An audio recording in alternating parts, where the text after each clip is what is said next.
Okay, that took longer than I needed to. I don't remember struggling with this one before. I was so confused. What's that? Oh. Oh, that opened a bloody door. Ugh.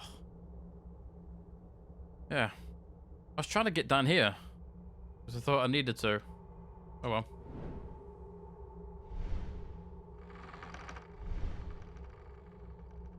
In a secret library.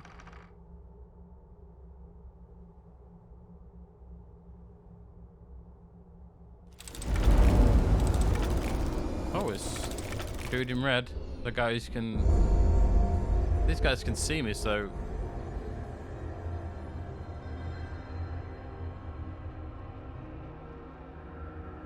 You know what's really weird is that in number 3, this like order is like it kind of changes.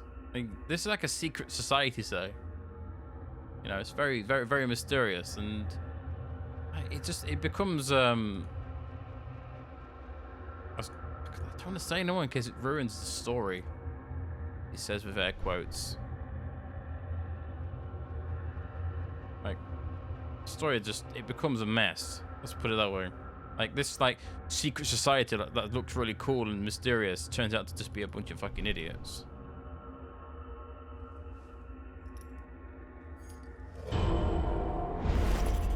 Wasn't expecting that, were you, dickhead? So we're looking for we're looking for the order. Getting closer. This one. This is it. I'm at my destination. The secret library, which will hopefully shed some light on the current and past events. I glanced into the rich past of this vulnerable place and witnessed something truly extraordinary. In the room were a dozen or more figures robed in red. Figures I have seen several times. Always only for a moment. Very suspicious. On this occasion, I had enough time to inspect these mysterious figures, mercilessly trapped in a single frozen moment of time. They stood arranged in lines for significant ceremony, apart from the rest, a single dominant figure led the ceremony. And again, as I witnessed before, I saw that the binding chains of time had no effect on it, as it seemed to fill my presence. There's no doubt in my mind that this ceremony or rite had something to do with the book and the order and this monastery. My curiosity is so powerful, I hope nothing terrible happens as quickly as I look through the book before taking it back to Master Leonardo. If only it kept this mysterious vibe. It doesn't in the third game. It just threw this mysterious organization out the window and just take a shit all over it. Just so you know. And we need to... There it is. It's like, well, do we have to move one of these, I think? There's a...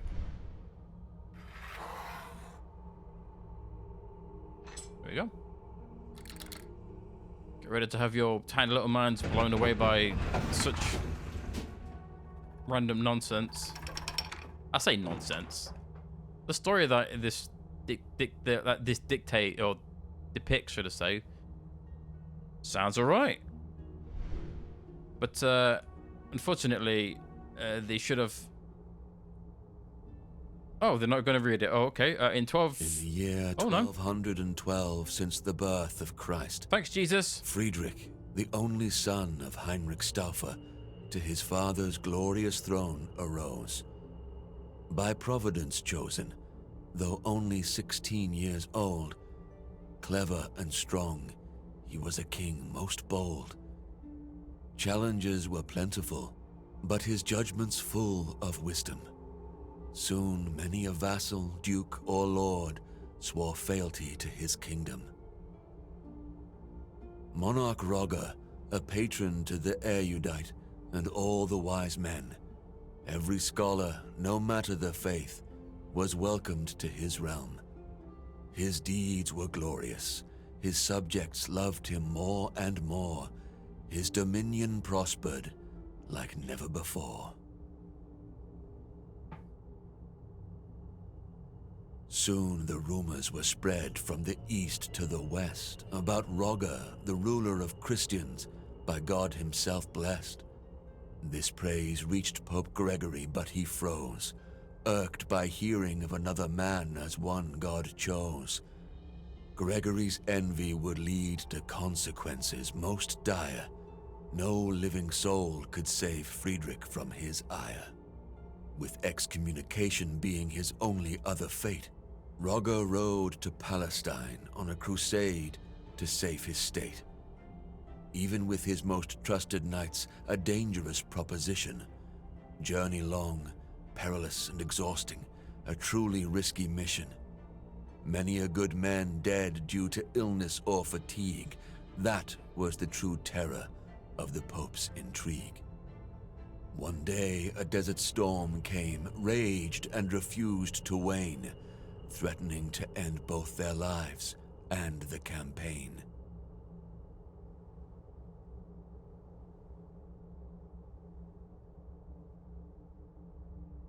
It seemed that for the Emperor's army all hope was lost. Sentries were ordered to find shelter, no matter the cost. At the last moment, the group's scouts spotted a cave. Though ominous and sinister, they must choose to be brave. Roger's men entered the grotto with uneasy feel, making camp in surroundings that were most unreal. Days went by, the storm unwavering, no sign it would clear. Friedrich and his chosen explored their shelter without fear.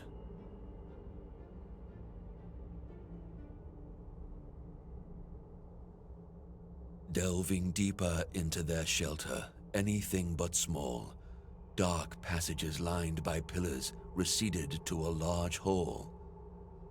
Friedrich and his company were men loyal and seasoned, but in their hearts was dread which could not be reasoned.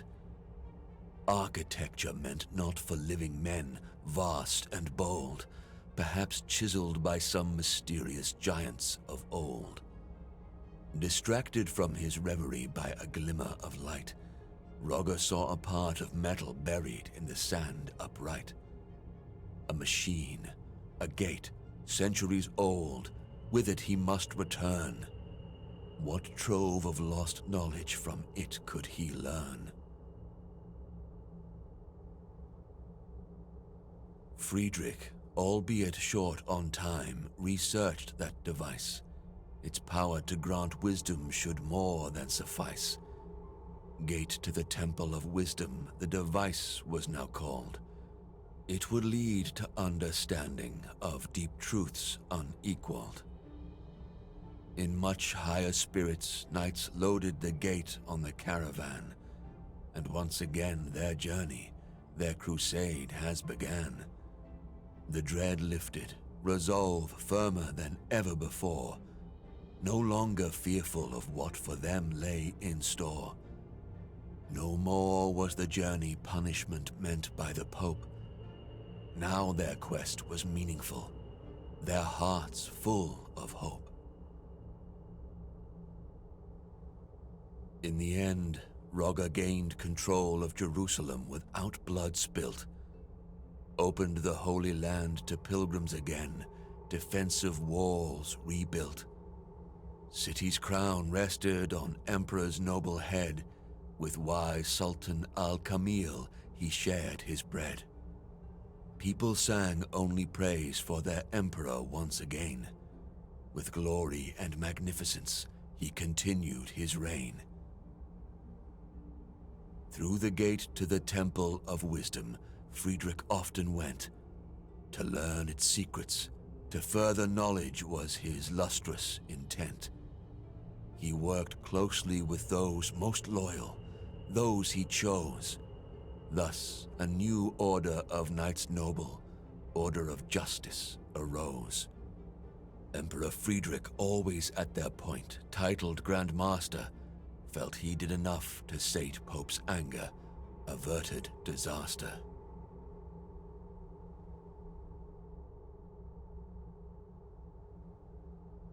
But to Gregory's ears were whispered rumors terrible, stories about a deal with the devil and lies unbearable, about how Rogger's order was built to conceal a devil's gift, and since the Pope believed it, it caused an irreparable rift.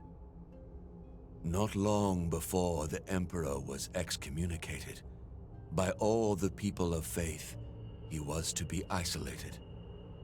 Residents of Jerusalem, who just a year ago called him their savior, now cast him out, the Pope to blame for this behavior. The Emperor by this iniquity was aback taken. All the Pope's intrigues left him quite shaken. When he finally retreated to Italy and his throne, he lived for his order of justice and his land alone.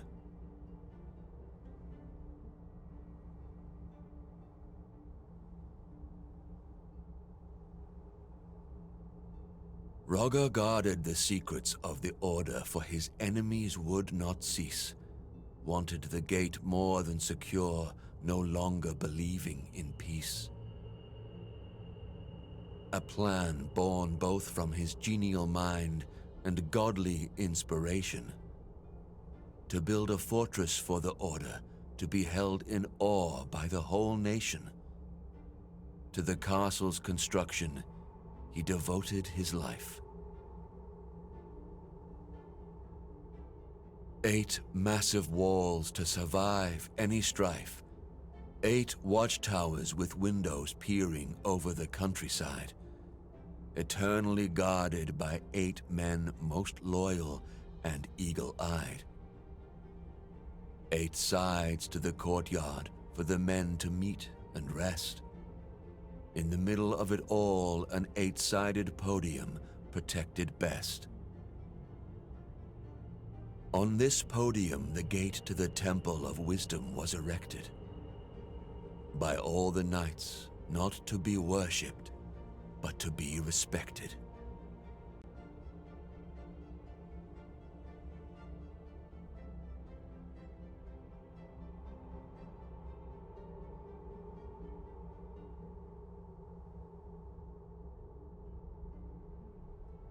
So it was created.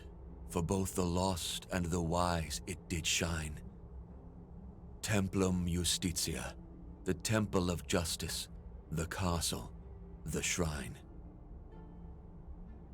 It was quarters of the order by the wise Placentinus foretold. Inside were troves of wisdom and power, more precious than gold. Even for the wise and powerful flies the time. Men became old, children rose to their prime. After the death of Rogger, Grand Master first, others came, best of the order, in wisdom versed. One after another silent, hidden, but each of virtue measure, the gate to the temple of wisdom, always their treasure. Generation after generation, the secret was keeping, wealth and wisdom gaining, never relenting, never sleeping. But the year 1465 after Christ came, and for the order of justice, the world was never the same.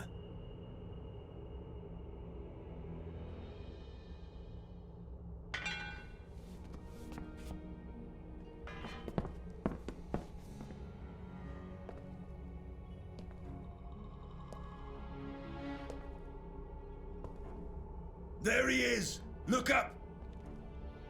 In the window, across the room! Get him!